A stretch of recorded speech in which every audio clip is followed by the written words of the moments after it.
Hi, everybody. I'm Wendy Murdoch, and this is Webinars with Wendy. I've been doing a series of webinars during the pandemic to keep myself occupied, to meet with friends, old and new, and to learn something. I try to bring you some really interesting guests, and today I am so pleased to have Octavia Brown. She has been around for a long time and is a wealth of knowledge and information. She's now retired, so she has some time to share with us, and I'm so excited to have her today. Hi, Octavia. Welcome for joining. I'm so glad you're joining me today. Well, thank you for having me, and I really appreciate the opportunity. So Octavia, I'm sure that there are a lot of people that have never met you and are not sure what you do. So can you just tell us what you have been doing all these many years? Well, yes, I have been doing what's generally called equine assisted services or activities. For me, it means therapeutic riding. And I think anybody who's a horse person may have heard of therapeutic riding in one way or another.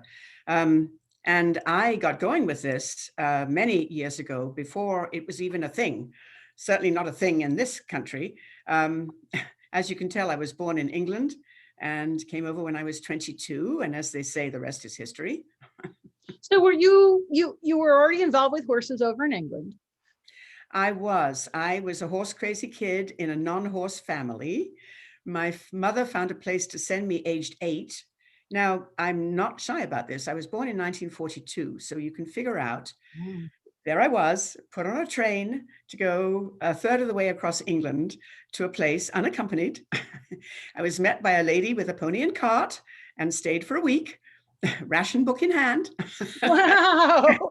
And learned to ride. And then every year I would go and ride with them or somewhere else. And just, I never dreamed it would be my life, but it was certainly my passion. I cannot imagine what it would have been like to be born into London during that period. It was a very stressful period, actually. My parents, I was a little young to know anything about it. Ah. But it was, yes. And at that time, nobody thought anything of sending an 8-year-old off on a train with a notice around your neck saying, take this child to so-and-so. And the guards in the train would make sure that Miss Chater got off the train at da-da-da and went to da-da-da. And I did. Oh, and for anybody who doesn't know, at 1942 to 1945, I don't know when the war started in London, in England, but I think the United States got in 42. Is that right? Yeah, 42 or 43, something like that, yes. So that was World War II. Yes. So that's, you have seen a lot in your life. And I just love your cheery attitude about it all, because there's, a lot of us have been through stress, and that's one of the things about the pandemic is it's very stressful. But just having chatted with you a few minutes before we started the webinar, your enthusiasm and your love of life is so apparent, and it comes through the video. So, clearly we can all survive trying times, and we just have to keep our spirits up. Yep, I would agree with that. Yes. Yep. So you were 8 years old, you were sent off on a train to go take riding lessons. And then what happened? Then every summer I would go. That was 1 week, and then it was 2, and then it was 5, and so on and so forth. And when I was about 11, my good girlfriend, who was 12, and I decided we ought to have a pony. Now, we lived in the suburbs of London, and we found an ad in the local paper for a pony for £5. And this man sold us, these two 11, 12-year-olds, this pony for £5. We had to bicycle 5 miles to see this pony in the country. We bought a halter and a brush. And for 5 shillings a week, we were going to be able to keep the pony in his field. We didn't tell our parents, not a word. And she babysat and I did a paper round, and we got our £5 together and we bought the pony. And then she spilled the beans to her mother, who came across the road to my mother and said, do you know what our kids have just done?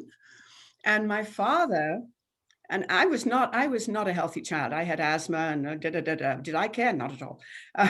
Anyway, I don't remember them telling us we couldn't keep the pony. I have blocked that out of my head. But my father gave my friend away when she got married. And he said in his speech, they really had no idea how proud we were of them for doing this. And it broke our hearts to tell them they couldn't keep the pony. So Oh, they went and got our 5 pounds back. And then the next animal I got was when I was 22 and arrived in this country. I got a car and a horse in that order. oh, wow. So it took you that long to get a 10 horse. years, yep. And So what, my children always say, what could we possibly do to beat that, Mom? so what brought you to America? Oh, spirit of adventure, nothing more or less. Oh, okay. And in those days, in 1964, it was really easy to emigrate. So we got green cards right away, went to Cambridge, Mass, became secretaries at Harvard University for professors. And then I rediscovered riding again. And then I discovered that one of my boyfriend was involved with therapeutic riding, which wasn't really then, but he was working at a psychiatric hospital and they had horses on the property. And the German lady who ran the art department had heard of something from Germany to do with people with disabilities and horses. And she thought, why don't we set up a program in this hospital? He left the job and I took it. Wow. So this was while you were working at Harvard. There was a hospital near Harvard Yes. that Yes. decided to investigate therapeutic riding for their patients. And it was called Mclean Hospital. It's still around. It's part of the Harvard Medical School system. It was a private psychiatric hospital. And in those days, honestly, you could go there and they'd kind of throw away the key. And we had several really quite famous people who went through Mclean's doors, got well, went away. And I was hired on because of my horse expertise and only that, as a full-time person to build their program, which I did. Wow. So that was literally the first therapeutic riding program in the United States. No, it wasn't, but none of us knew about each other. Oh. So people were sort of discovering this along the way, but all of us thought we were in our own corner and there was no organization, there was no way to know what anybody else was doing. And so I started there, and then I read an ad in the Chronicle of the Horse, and it said, if you're interested in creating a national organization for what they called then Riding for the Handicapped or Riding for the Disabled, call this number and come to a meeting. So I called the number and I went to a meeting, and they said, 16 people in the room, we need a board of directors, will you be on it? And I said, sure. So I was so amazing. So how many places were doing therapeutic riding at that time when you had your program? Do you know? Turned out we had people from Canada and they had started programs. There are people who had gone over to England, which was far more advanced than we were and already had a national organization. And they talked to them. And then there were a couple of people who'd been working with, Outward Bound for kids with problems and things like that. So those of us who answered the ad had all been involved in some way, but didn't know anyone else. And how many organizations answered the ad? I mean, there were 16 people, but was it 16 organizations? I doubt it. Okay. I mean, I can only think of 3 or 4. All right. So you guys all where did you get together? New York City. Wow. So what year was that? That was 1969, basically. Wow. So in 69, the people who answered the call from this ad in the Chronicle get together in New York City and form Riding for the Disabled. That's right, called NARA, North American Riding for the Handicapped Association. It's now called PATH International. And at the time, there were 16 of us. So my number is 16 because I was by far the youngest person in the room. Yeah, many of these people had wanted to do this for years. And I have to say that Alexander Mackay Smith, who was then legendary editor of the Chronicle of the Horse, was really spearheading this whole thing and put the resources of the Chronicle totally at the disposition of this group. And he and one other woman called Lyda McCowan, who is from Michigan, basically brought in kind of all the rest of us. and then created the board, and we had meetings in Middleburg at the Chronicle office. That's great. And yeah, and it went from there. I live about an hour from that. Okay. Yeah. So I go through Middleburg on a regular basis. So you know that office quite well. Yes. Yes. Okay. Yep. And so who is the woman you just mentioned? Lyda McCowan. And what was her center called? The Chef Center. That's what I thought. Do you know that I was there with Sally Swift when I apprenticed with her? Oh my God. Yeah, that's why I was like, wait, I know that name from the dark ages. Well, and fun enough, she got involved because a man named P.T. Chef, who had a great deal of money, his wife died, and they wanted to set up something that would benefit children and horses. And it was to do with the Battle Creek Hunt, which is now where the Chef Center is. And he talked to Lyda, and she said, I've heard about this riding for the handicapped thing. Let me go to England and find out what needs to happen. So she went to England, and then she came back and said to Mr. Chef, you need to create a big program so we can train people to do therapeutic riding. And so she set up the Chef Center. And of course, she was on the board. And of course, I was on the board. So I went to Chef, the first group to become qualified to teach what I'd already been teaching for 2.5 years. So, and it just went on from there. So someone's asking if you ever met Maria Kime, K-Y-M. I did indeed, yes. She was president of NARA. She was a lovely person. I believe she passed away quite some time ago, but yes, I served under her. Wow. All right. And, so you guys... and Marge Kittredge, if anybody knew Marge Kittredge, she was a very dear friend of mine. Yeah. Okay, so you started this organization that was essentially national right from the beginning. Correct. Okay, and then international, because it had Canada. Oh, okay, great. So you were tied in with programs in other countries then at that. That's point. right. Mm-hmm. And so then what happens? to them or to me? To you. Oh, to me. Well, then I got married. So we moved from Massachusetts to New Jersey, and of course I created a program. The first thing I did out the door was to make a program, and the local pony club supplied the animals, and I advertised in the local paper for volunteers, and everybody came out of the woodwork. Now I have to say, this is all in the Gladstone, New Jersey area, Bedminster, Far Hills. Bedminster, unfortunately, too well known for its golf course, but we won't go there. Anyway, and full of extremely wealthy people. And they were charmed that someone wanted to create this type of program. So from the get-go, I landed in an area that gave me all kinds of support, financial and advice and all kinds of things like that. So eventually, my husband and I bought a farm and created a program. And it was the first one in New Jersey. And then people kept coming and saying, I want to learn how to do this. So I created an instructor course. And so we would sit around my dining room table and people would learn how to be instructors. And I would. So let me just back up a little bit, because I'm not sure everybody understands the significance of Gladstone in terms of being the headquarters of the USEF, which was the USEF then, right? Correct. Well, you go ahead and tell them. Well, I don't know the whole history. I really need to find someone who could tell us the history of Gladstone, because I think that's a very fascinating story. But essentially, it was where all of our Olympic level riders would go to train. Correct. And Nemeth was there. And at that time, the team was under the guidance of the trainer, a single trainer who trained, whether it was dressage or show jumping or eventing. And so they would all get together in that location and train there. So very different than how it is now with everybody all over the place. This was a very centralized training system at Gladstone, which I'm not even sure who owned Gladstone or who built it. It was the Brady family, and it was the Brady family farm. And they gave the USET the historic barn, which has the famous sand ring outside of it and an indoor. And they gave them that and a couple of 100 acres as well, out of the Brady estate.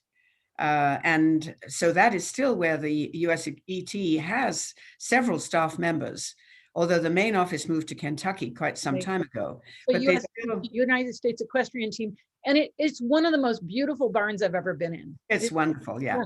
gorgeous. It's about 100 and something odd years old, and it's really an amazing place. And it's now well protected, has a foundation all of its own to keep it going. Oh, that's really great. It's good news because I have not stayed in touch with what's happened because I know some of the property was sold off. Well, not that part at all. The rest of it became a golf course. Right. But the team hang on to all the property that was its own. So they have run driving events there. They still can. Of course, back in the day, they had cross country as well, which they don't really now, just the driving. But so you were in a location that was just a hotbed of horses here in the Gladstone area. And so you started what was the name of your program? Somerset Hills Handicapped Riders. And is it still in existence? It is. It's now moved to the town of Oldwick, 8 miles away, and it's called Mainstream. Okay. And so you started the training program for teachers at your kitchen table. Correct. Dining room table. Dining room table. Sorry. And how many people did you have around your dining room table? Oh gosh. Really, I mean, there must be dozens who got their start by coming, because there really was nowhere else to go unless you went to the chef center. And, that was much more expensive and far away. So, so people just kept coming out of the woodwork, and I kept training them. And all over New Jersey, there are people, and farther flung than that, who have been trained with me one way or the other.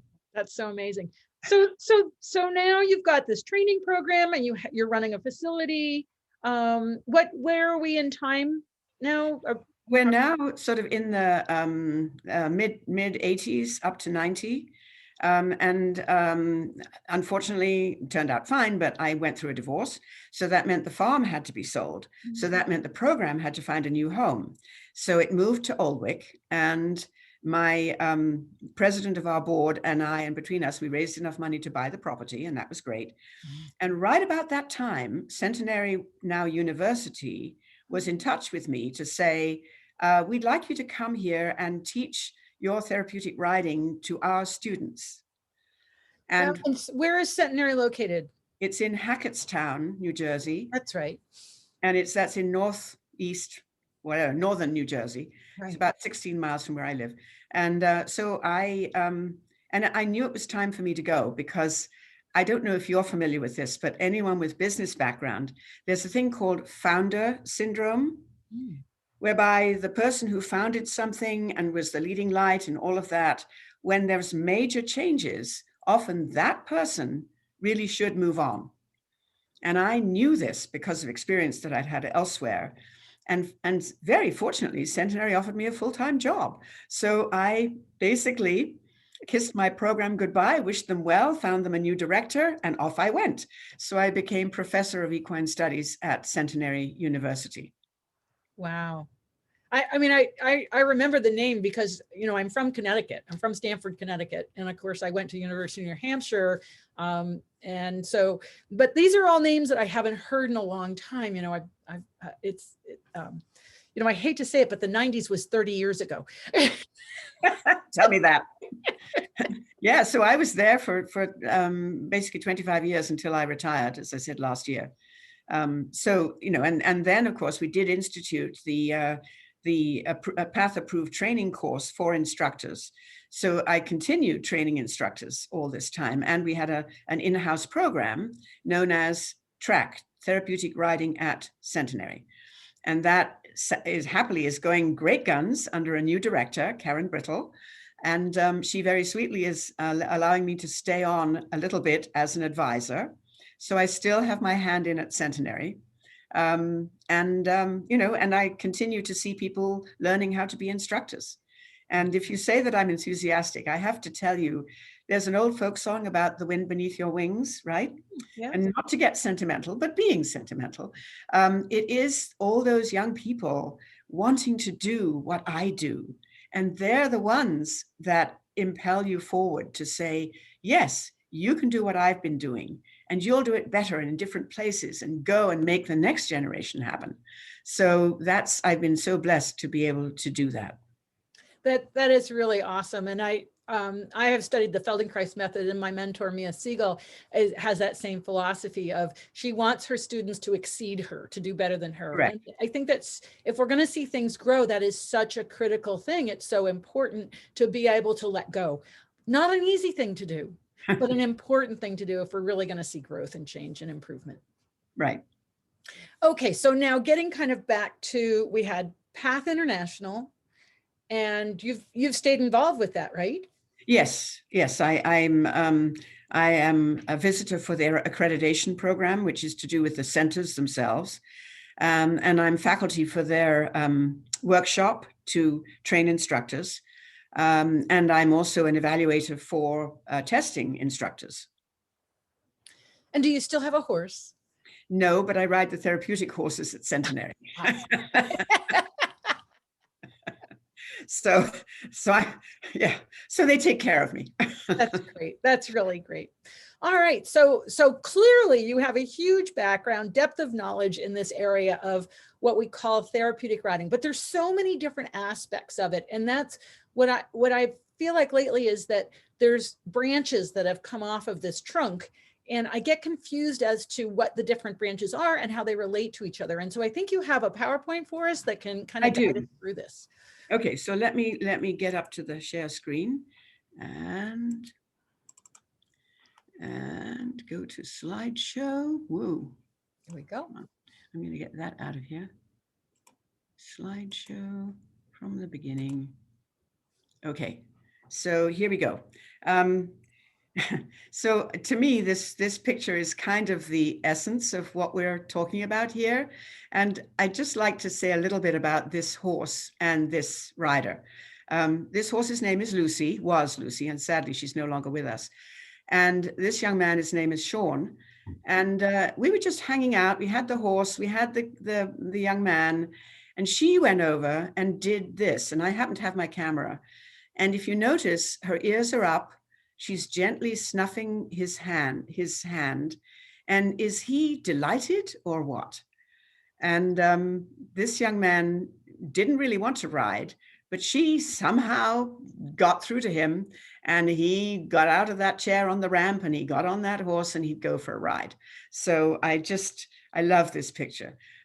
Sadly, Sean is no longer with us. He had a terrible seizure problem, but and Lucy is no longer with us. So this is an old photograph, but to me, this is what it's all about. Okay, so the whole field is now known as Equine Assisted Services. And this, by the way, is a photograph from Centenary. Within that, there are, as Wendy rightly pointed out, many different branches. So a little bit of a history here. I'm a university professor, so I'm allowed to do this. It's known for thousands of years that people with disabilities could get on horses and go places. So we have records of this from the ancient Greeks. We also know that it was actually President Lincoln wrote down that his regular horse ride kept him, quote, regular. So more recently, in the polio epidemic that was happening in the 50s all over Europe and also in this country, people in Scandinavia and the UK, the clinics were way off in the country, and some bright sparks in both areas had ponies. And they would say, well, here are these kids, they've been crippled by polio, let's put them on the pony and let them have a nice time. So they put them on the ponies and they had a lovely time. And people began to see that the pony itself was creating an interest in the therapies they had to go through and so on and so forth. Then it expanded really significantly to people who had cerebral palsy, which often results in stiff legs, arms, and various balance issues. And it was noticed that when they rode, they could deal with their disabilities slightly better when they got off the horse. So people started to think, aha, maybe we have something here that we need to really think about.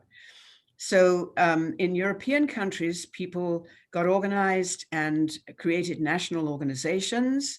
Most of them, I want to say, had national equestrian federations that train instructors and horse people and so on. So the centers and the national organizations would partner with each other. And then people in this country, as we've already said, got wind of this. And then we created the NARA program in 1969.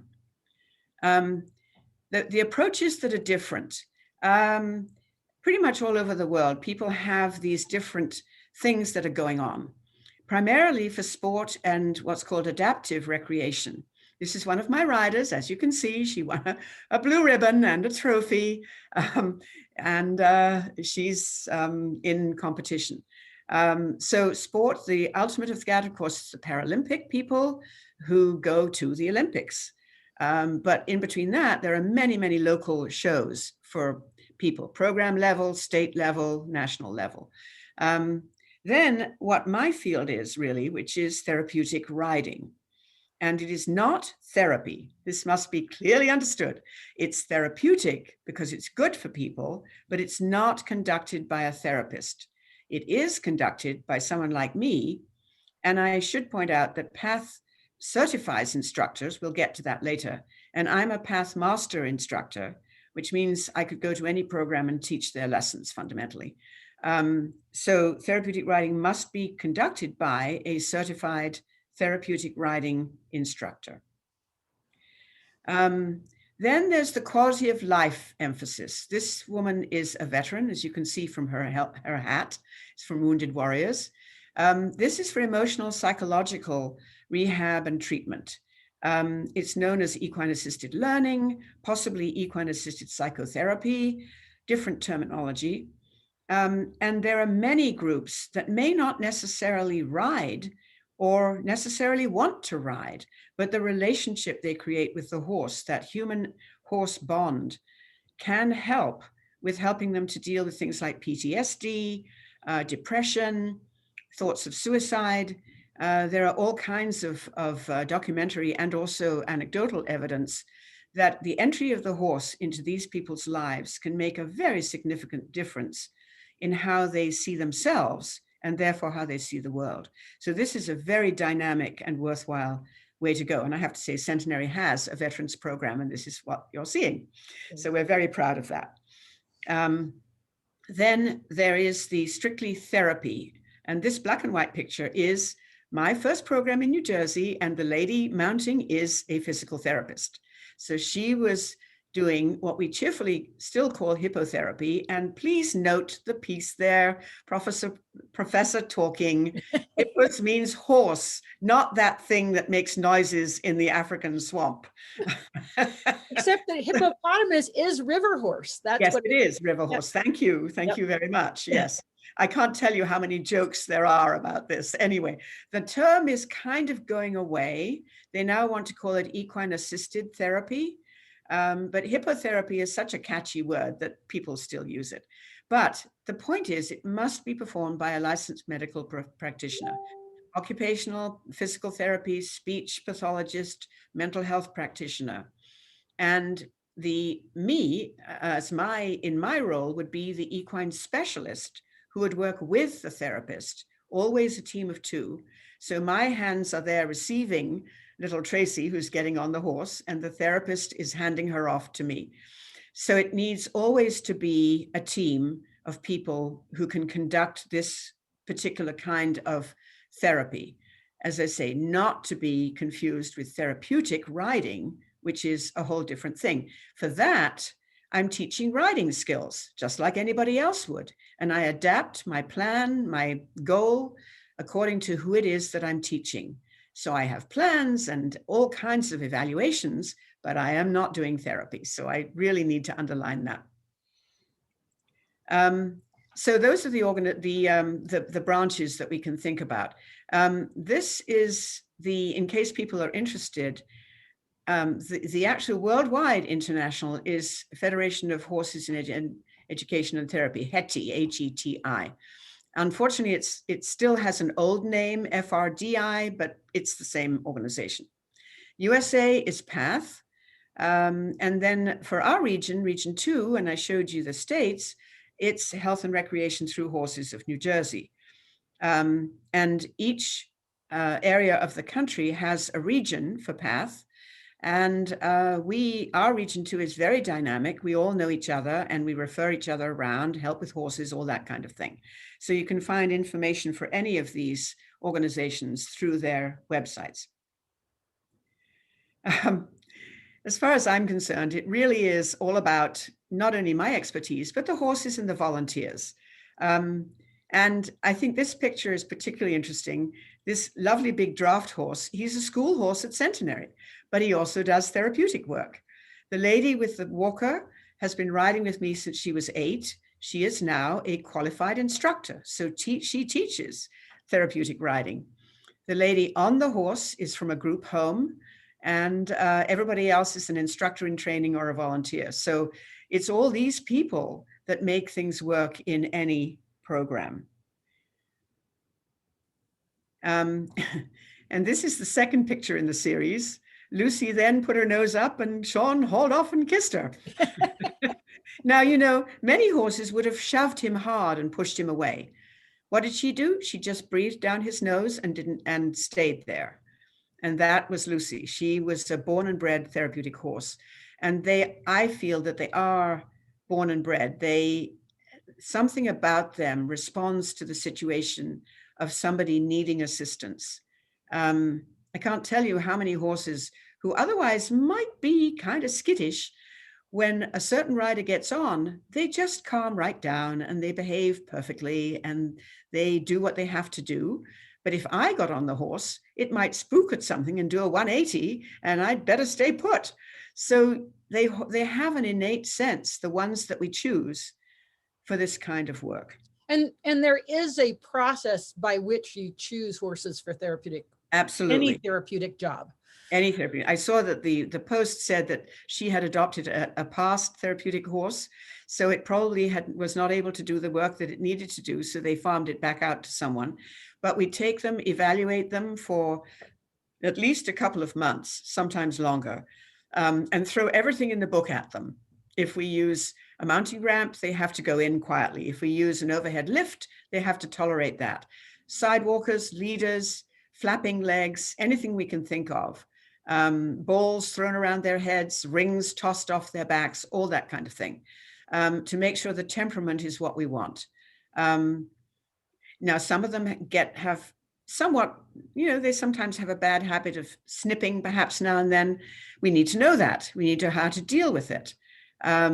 We need to know if having 3 people close to them is going to make them unhappy. And I'd say we send back many more than we accept.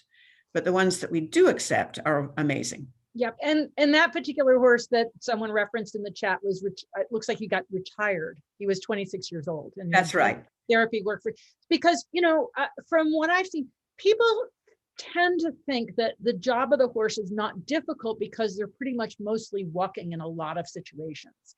But, as a riding instructor for over 30 years, for me, that is actually one of the hardest jobs because the horse doesn't have suspension in the walk. And so the weight of the riders and the saddle is just kind of coming down on their back. So can you speak a bit to just how you perceive the job, what the job is like for these horses and how hard they are?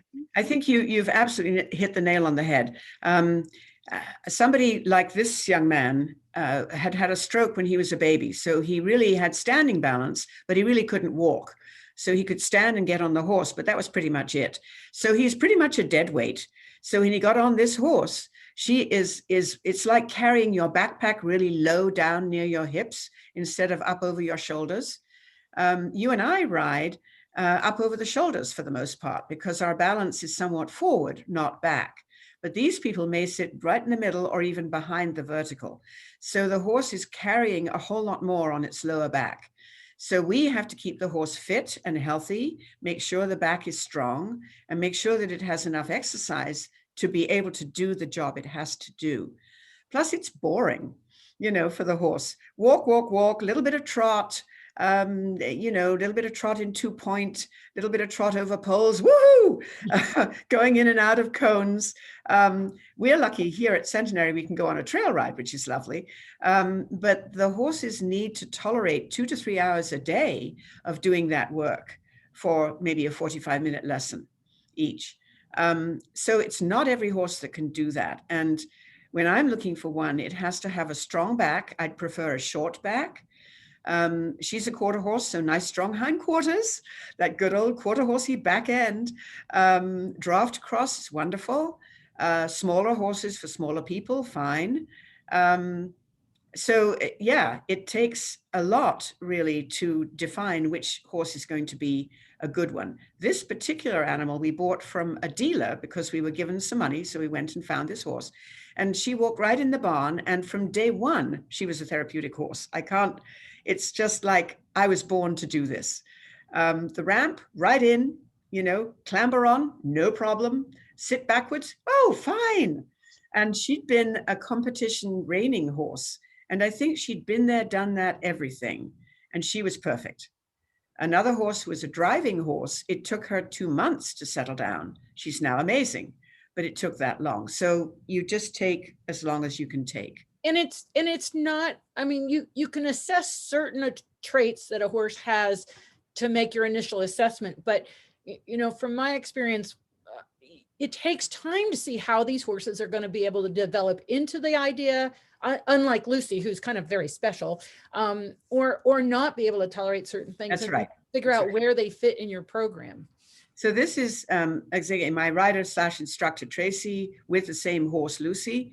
And Lucy is learning how to walk with her and her walker.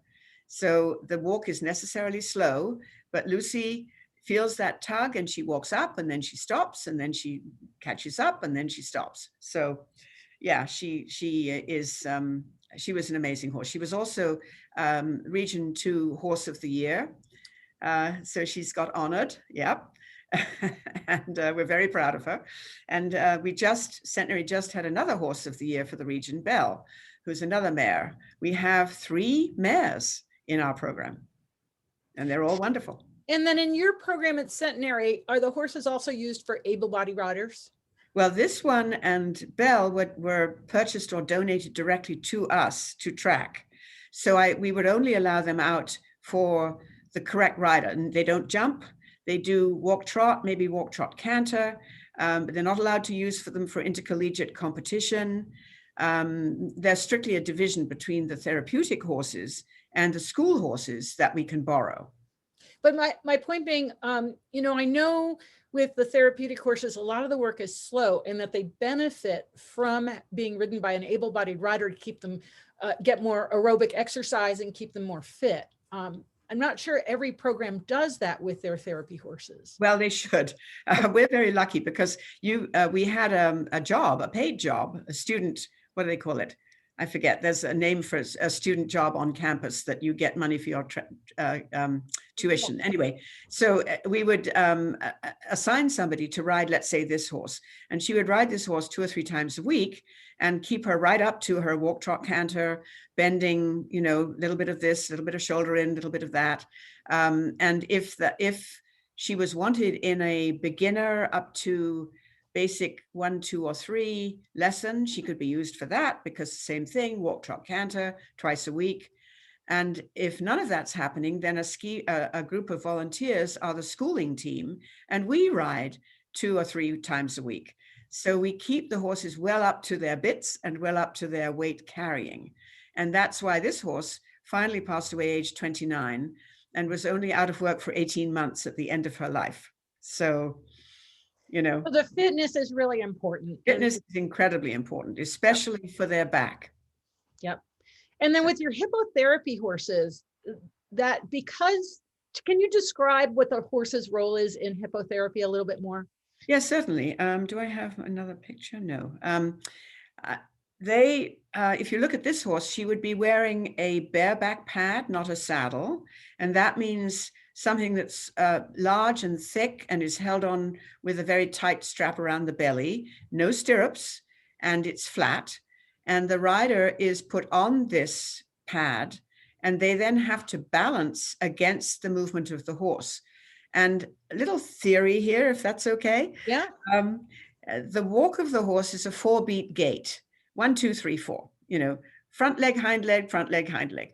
And so that moves the rider's pelvis in a circular way. The horse, because it lifts you and it moves you forward, and then it lifts you and it moves you forward.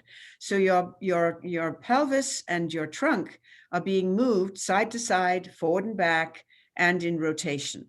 The therapists use this because, guess what? That is what your own pelvis does when you walk.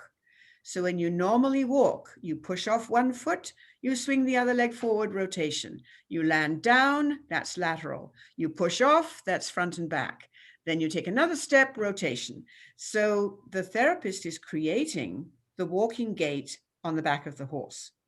And that teaches people who have trouble walking, have had a stroke, have had multiple sclerosis, have spasticity, stiffness, weakness, whatever. It teaches them how to perform that motion. And so the idea is that the brain can learn a new pattern of movement from the back of the horse. And the brain is this plastic thing that can, in fact, learn that.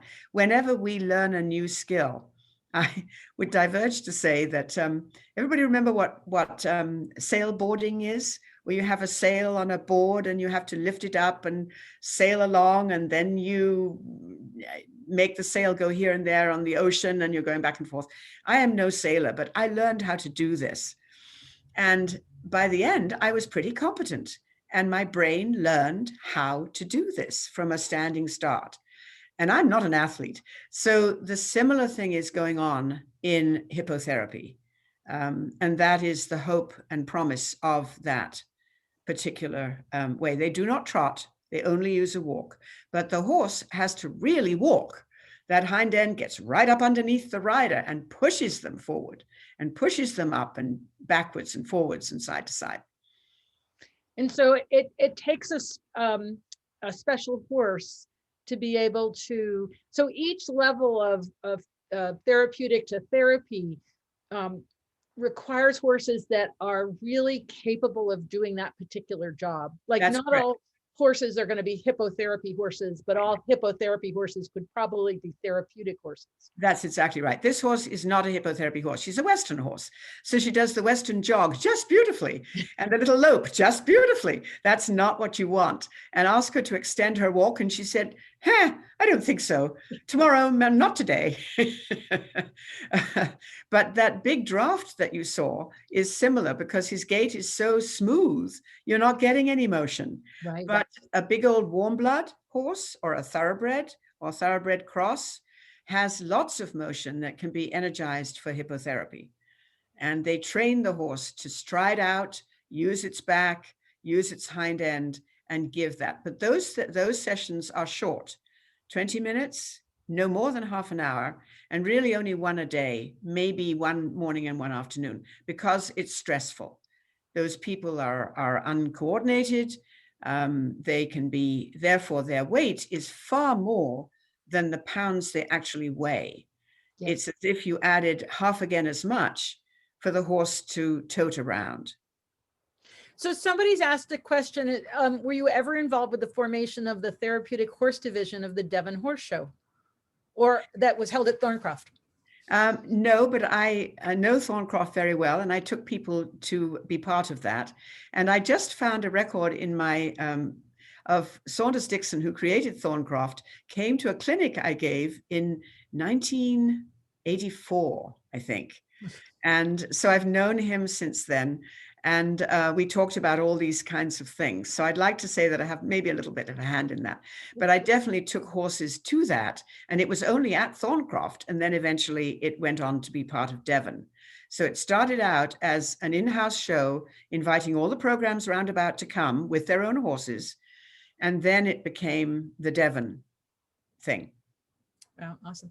And do you have any idea how many therapeutic centers there are now in the United States? Hundreds. I don't have that number, no, but there are hundreds. 700, 800 maybe, something like that.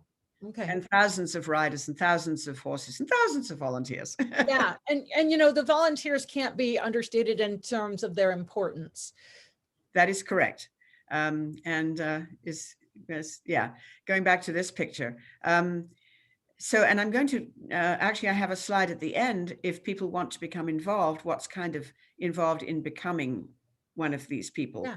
But, so do you want me to go to that and talk about that? Yeah, and also, how is the pandemic COVID affected the programs? Because I think right now I know that a lot of programs were shut down. I live not far from Loudon Therapeutic. Oh, yes, of course. Yes. Right? Well, But I know that the this pandemic photograph is clearly pre-COVID.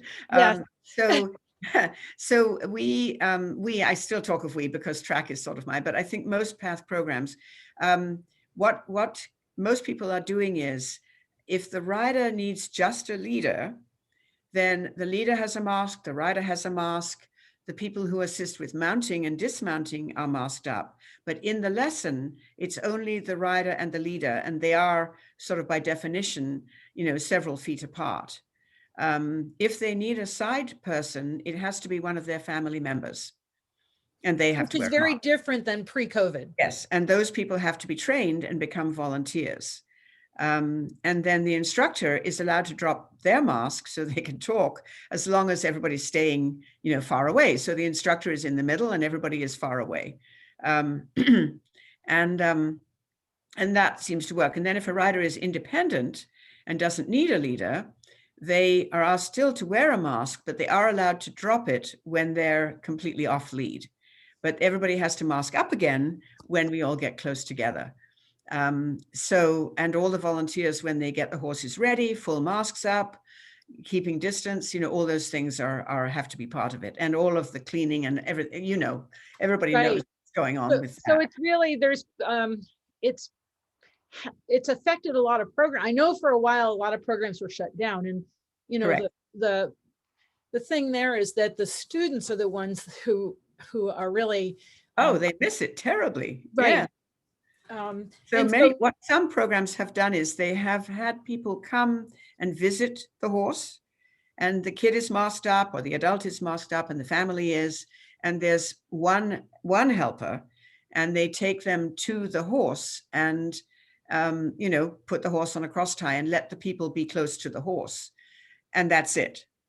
Yeah. And then you can direct them to put a brush on perhaps, but everybody tries to keep that distance. But if you have space, as you can see, this is a huge indoor ring, so there's space, you can do that. People have been very ingenious in how to keep people, and there's a lot of online Zoom things, how to groom, how to do this, how to do that, lots of very creative stuff to try and keep your clients involved and interested. Right. And that's the thing is we all have to learn how to adapt to this environment until things change again and improve. And that but it's so important to try and figure out a way to make it work for the students, because it's such a value. It's, I don't think. They would tell you that. This young woman, Tracy, with the walker, she will tell you cheerfully that it completely changed her life. She started when she was 7 with me. She went to college. She got a car. She got an independent job. She moved away from her family to live independently. She became an instructor, and all of it because of getting on the horse and wanting to have that. So she now has this whole identity as a therapeutic riding instructor that never could have happened without this movement. Yeah, it's pretty amazing. All right, so if people want to get involved. So this is my advice, and I'm sorry there's a lot on this slide. So I'll just let people kind of read this a little bit. If you want to be a side person, like that other slide showed, you need to feel comfortable about horses. You don't need to be a Grand Prix jumper to do this. If you aspire to lead a horse, then you do need to be experienced and comfortable with handling horses. And we're very careful. I'm sorry, I didn't do a spell check on that. It's okay. To be a Lisa? I don't think so. Leader, sorry about that. Anyway, so the side people obviously need training, but the leader needs some more training, because that job, you're responsible for horse, rider, and paying attention to the instructor. So it's not everybody who's cut out to be a leader, and they're very special. Everybody's special, but that's a particularly important job. Programs train you. They have videos, they have practice sessions, they have ongoing education. They ask you to ask questions, and really, volunteers are the lifeblood of every program. So we need people. They love it. Some of them decide they'll go on and try to be an instructor. So now, to become an instructor, obviously you need horse background. You really should be, I would say, an intermediate rider, able to evaluate a horse for this, able to school and ride a horse for this. If you have a reason why you cannot ride, you need to be able to direct someone else to do all those things. And then you need to have the passion to go through the training and the certification. PATH has a lot of stuff on its website. It's not the best website in the world, but it has a lot of information. So go find that out. Find your local program. They're listed there. Go to Google, go to those search engines. You'll find these things. Little guideline, if they are a PATH member center or a PATH accredited center, means they've gone through a process to be recognized. If they're not affiliated with PATH, they may be fine, but nobody has really checked them out. So just be aware of that. Nothing against those programs, but just be aware that they're not really in the mainstream part of things. If you're some sort of mental health or hippotherapy, speech, OTPT, this organization is where you go for training and certification to add equine assisted therapy to your normal work of being a therapist. So that is for that. Should I leave that for a bit or go on? Yeah, I think you can go on because they can always pause the webinar later. Okay, that's true. If you're a mental health practitioner, PATH offers this long title, Equine Facilitated Mental Health and Learning Specialist. Ha ha ha. I am one of those as an educator. This offers training for both sides of this, for the people who are in the psychotherapy, psychiatric social work, counseling, where they can add usually unmounted work, bringing people around horses with their specialist, the equine specialist. The learning part is for schools, where you have a curriculum that the school will go along with, and you bring the kids out to the barn to do unmounted and maybe mounted work. So there's a special certification for that aspect of this, which is less about riding skills and more about interaction with the horse, including whatever the practitioner really wants to include. And people are enormously creative about that. If you're looking to donate a horse, it has to be sound. Oh, Wendy, I can't tell you how many people say, well, he has a little arthritis, or he has a little foot problem.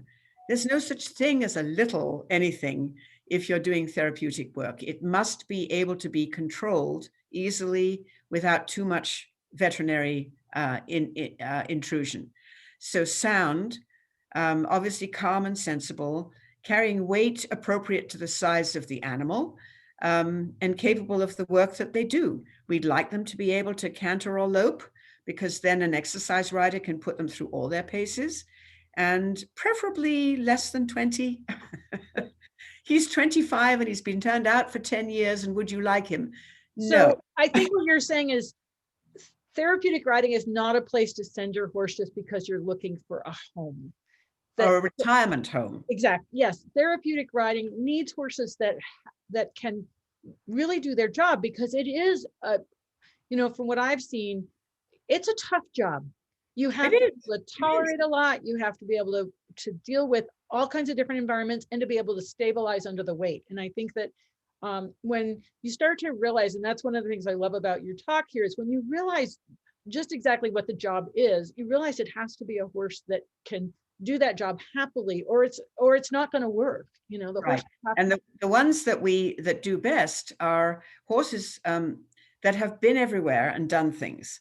A backyard horse that's been in the backyard its whole life is less suited, because this is a surprising environment. It's not for the faint of heart type horse at all.